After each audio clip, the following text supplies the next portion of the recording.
Alors, comment ça a émergé pour moi le leadership authentique dans ma vie? Fondamentalement, même si j'ai bien réussi mes études académiques, j'avais vraiment ce sentiment que je m'étais forcé à vivre quelque chose que j'avais pas du tout envie de vivre. Un truc beaucoup trop dans la compétition, beaucoup trop lourd en fait sur le plan intellectuel et pas assez finalement sur de l'action, sur du concret. Et du coup, j'ai eu ce besoin de m'émanciper de cette éducation-là. J'ai eu aussi besoin de m'émanciper un petit peu de ma famille de chercheurs depuis plusieurs générations et de dire mais en fait je crois que je suis pas fait pour ça, notamment voilà, écrire des articles scientifiques tout le temps, ça me parlait pas, j'avais besoin qu'il y ait un rapport plus direct avec le monde d'aujourd'hui, les crises actuelles, comment être source de solutions. Et donc c'est là où je me suis dit voilà, il faut que j'arrive à faire mon chemin, sortir du laboratoire de recherche, vivre ma vie en fait et donc, ouais, la notion de leadership authentique, les mots sont venus très tardivement en fait, sont venus dans une discussion avec toi il y a 2 ans, un truc comme ça. Donc c'est venu très tard. Par contre, cette notion en fait, ce sentiment d'inadéquation avec mon environnement, de vraiment me sentir l'intrus, en fait, l'ovni de là où j'étais, ça a été un sentiment très très fort pendant une dizaine d'années. Et une fois que j'ai assumé en fait que j'allais vivre autre chose, ça a été profondément génial comme expérience.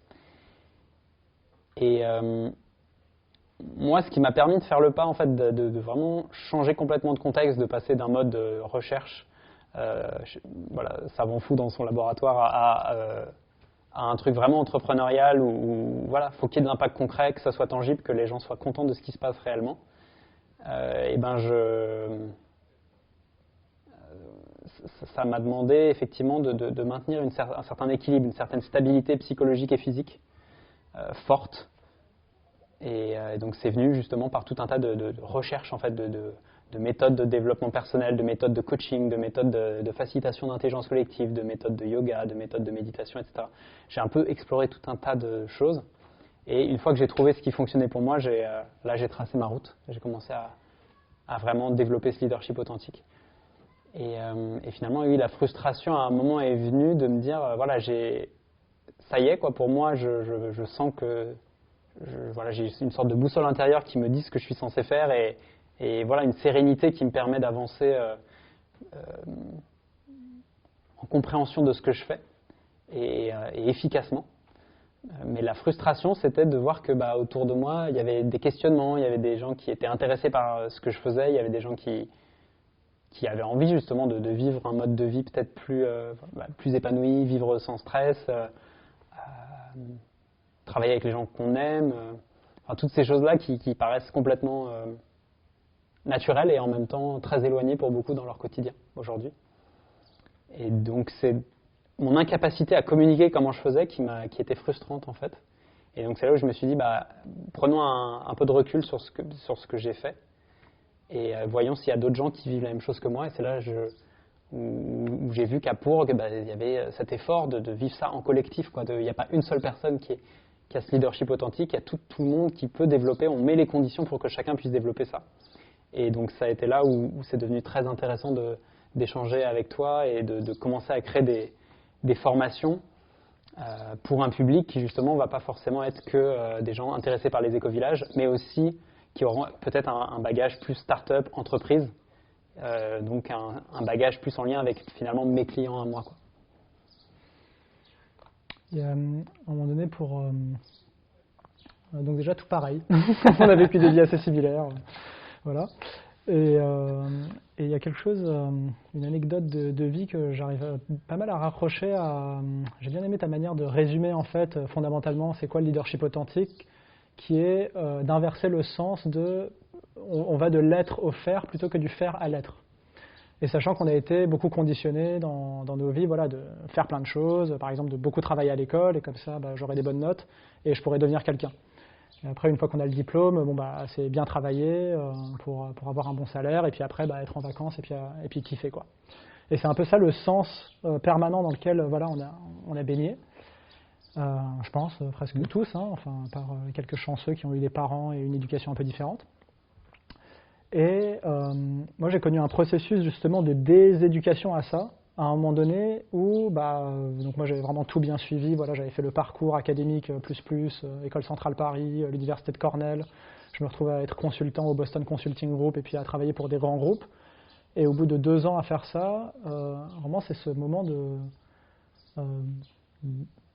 vraiment, je me souviens même de la journée où ça s'est passé littéralement, où j'ai fait le silence, quoi, où je me suis ouvert un espace, j'avais un peu de temps ce soir-là, je bossais normalement jusqu'à 22h, 23h tout le temps, et puis là je finissais à 18h, wouhou. Et j'ai eu le temps de me poser, de me dire, mais qu'est-ce que je fais et qui suis-je au fait, enfin, me rendre compte que j'étais vraiment passé à côté de mes valeurs profondes et tout ça. Et puis, en me connectant du coup à cette dimension de l'être, plutôt que de qu'est-ce que j'ai envie de faire, mais de penser d'abord à qui je suis, je me suis connecté à fondamentalement mes valeurs profondes. En fait, je suis un être humain libre qui aspire à être heureux, qui a un potentiel énorme, et enfin en tout cas un sentiment d'avoir un potentiel énorme et que j'ai envie de mettre au service de causes comme l'écologie, comme plus de justice sociale, enfin vraiment j'avais plein d'idéaux assez sains. Et je me rendais compte à quel point ils étaient déconnectés de ce que j'incarnais au quotidien, et de me rendre compte de cette dissonance entre le faire et l'être, justement. Et de me reconnecter à un être, j'ai envie de dire, assez sain et pur, qui aspirait à des belles choses, et de me rendre compte que ce que je produisais au quotidien était assez loin de ça. C'est ça qui a été le début de la transformation intérieure profonde qui, je pense, est assez évocatrice de c'est quoi incarner son leadership authentique. C'est justement partir de l'être et de se dire, de reconnecter à des choses profondes comme son enfant intérieur. Enfin, c'est des trucs peut-être qui sont surutilisés, mais en même temps, c'est vraiment ça j'ai vraiment le sentiment que c'est ça qui s'est passé pour moi. Que l'enfant en moi qui a envie de jouer, qui a envie de créer, qui a envie de contribuer, il a envie de faire quoi ? En fait, il a envie d'œuvrer dans l'éducation. Et ça, c'était depuis que j'étais enfant, justement. Depuis mes 10 ans, j'ai le souvenir, j'admirais mon prof de CM1. Certains ont eu des modèles comme ça. Moi, mon modèle, c'était Marc Ventoureau, mon prof de CM1. Et puis j'ai suivi sa trace et je suis devenu prof. Et une deuxième anecdote, du coup, qui était forcément de me rendre compte que dans le système éducatif, c'est un peu ça la racine du problème. Et tout le formatage, qui est justement une injonction à faire, l'évaluation, la compétition, bref, je ne vais pas faire tout le schéma, vous voyez de quoi je parle. Au sein même du système éducatif, quand je me suis rendu compte que tout allait à l'encontre de ce en quoi je croyais, de ces valeurs liberté, bonheur, épanouissement du potentiel de chacun, je me suis mis en recherche du type d'éducation qui favorisait ça. Et donc, je suis tombé sur les écoles démocratiques. Et finalement, que ce soit l'exemple de démission du Boston Consulting Group ou de démissionner du système éducatif classique, finalement, l'espace et la motivation depuis laquelle c'était fait, c'était à peu près le même. J'avais l'impression de revivre la même histoire les 2 fois. Et que c'est juste le processus de recherche de moi-même qui n'était pas vraiment abouti et terminé. Et c'est vraiment quand je me suis mis à créer mon propre projet et à être dans une alternative qui correspond davantage à ce à quoi j'aspire profondément, c'est là où j'avais vraiment l'impression de passer de la théorie, d'une certaine théorie du leadership authentique à l'incarnation elle-même. Et ça s'est passé pour moi vers 2014-2015, et quand j'avais démissionné du Boston Consulting Group, c'était en 2012, donc ça m'a pas pris tant de temps que ça, c'était un processus de 3-4 ans. Et j'ai quand même le sentiment que dans un monde qui tourne aussi peu rond, c'est vrai que souvent le leadership authentique, en tout cas dans l'incarnation et l'expérience, passe par quitter une sorte de système hyper frustrant qui coupe les ailes et qui stimule plutôt le côté obéissance et finalement passer à côté de soi-même. De passer de ça à finalement créer sa propre vie et ses propres projets.